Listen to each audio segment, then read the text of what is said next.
Mbak Romeo Juliet, Mbah Slamet wafat pagi, Mbah Atun sedih sampai pingsan, susul suami sejam kemudian. Mbak Romeo dan Juliet, kisah cinta Mbah Slamet dan Mbah Atun berikut ini cukup mengharukan.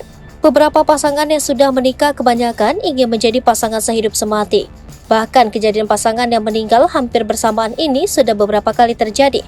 Kali ini cerita pasangan sehidup semati datang dari seorang kakek yang akrab disapa Mbah Slamet. Mbah Slamet sendiri memiliki seorang istri yang akrab disapa Mbah Atun. Diposting akun TikTok Corineo Aura pada Senin 17 April 2023 kemarin, pasangan kakek dan nenek ini meninggal dunia dalam waktu yang hampir bersamaan. Corin Aura, sang pemilik akun, menceritakan kalau tetangga depan rumahnya yang bernama Mbah Slamet meninggal dunia pada Senin 17 April 2023 pagi. Istri Mbah Slamet, Mbah Atun, tak kuasa menahan kesedihan saat sang suami berpulang. Saking sedihnya, Mbah Atun sampai pingsan. Tak disangka 1 jam kemudian, Mbah Atun juga menghembuskan napas terakhirnya menyusul sang suami tercinta.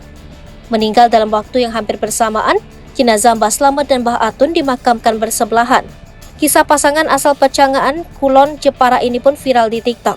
Sang pemilik akun juga mendoakan semoga Mbah Atun dan Mbah Slamet husnul khotimah. Terlebih pasangan lansia ini saling mengasihi dan setia sampai akhir hayat.